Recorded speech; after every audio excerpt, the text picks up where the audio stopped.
The Fast and Furious franchise didn't exactly get off to a fast start. Did you know that the first film in the series was released 23 years ago? Feel old yet?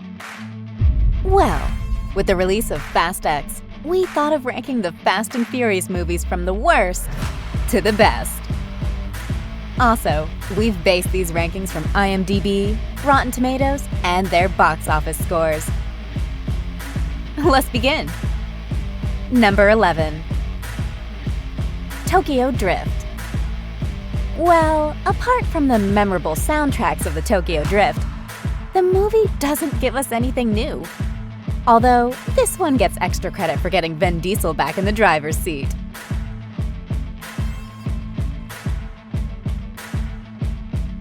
Number 10. Too Fast, Too Furious. This movie is the first attempt to continue without its original starter, Vin Diesel. This is hindered by a lack of continuity and a lousy, colorless villain. Without the charismatic performance from Vin Diesel, Too Fast, Too Furious feels like a lame excuse to race flashy cars. Number 9. Fast X.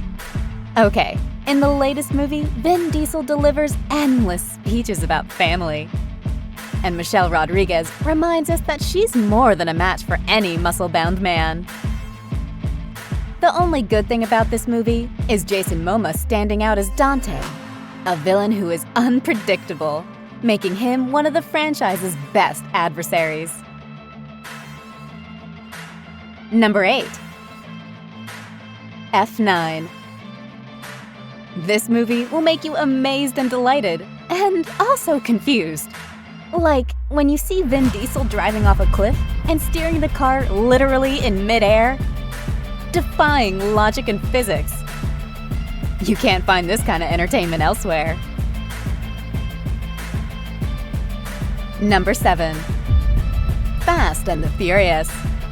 This movie can be regarded as the last movie which had the original Fast and Furious vibe. It's like a street racer's dream of summertime. Vin Diesel's turn as a stoic racer and the tale of a forbidden friendship ensures it's a worthwhile ride. This isn't a classic, but also wasn't originally designed to be. Number 6. Fast and Furious 6. The one with the longest airport runway in cinema history. An amnesiac Michelle Rodriguez and a post-credit glimpse of Jason Statham, which actually gave us goosebumps. This was also another reason for the box office success of the Fast Six. Number 5. The Fate of the Furious. Now that we're halfway there, these movies are also getting better. As a side effect of his monotony, this movie drives away from its tracing culture. This isn't one of the more acclaimed Fast and Furious entries, but with Charlize Theron's appearance as the series' main villain, has definitely got its charms. Number 4. Furious 7. After the tragic death of Paul Walker, the writers for Furious 7 faced the nearly impossible task of continuing the story. It's hard, but they make it work, as evidenced by the film being the highest-rated Fast and Furious movie in the Rotten Tomatoes database. Number 3. Hobbs Shaw. This spin-off with The Rock and Jason Statham served as a dream team for the action movie fanatics. Their movie personas definitely pushed to reasonable limits of self-caricature. From the dynamic action, to the vastly different and contrasting scenes, to the surprising cameos. Also, Hobbs Shaw is one of the funniest in the series, too. Number 2. The Fast and the Furious. Nothing can beat the original movie, the one that started it all. This movie is an early 2000s time capsule for baggy jeans, rap rock, and modified cars.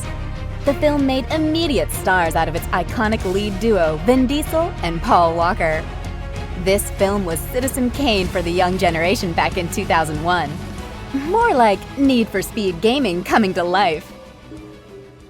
And number 1. Fast and Furious 5. Halfway through the franchise, the Fast and Furious franchise got it right, pulling together situational squad members from the previous films. It's also the first appearance of Dwayne Johnson's Luke Hobbs, resulting in a well-balanced movie with dynamic action. The first movie to pave the way to the current Fast and Furious movies. So for these reasons, we rank Fast and Furious 5 as the best movie out of all the Fast franchises.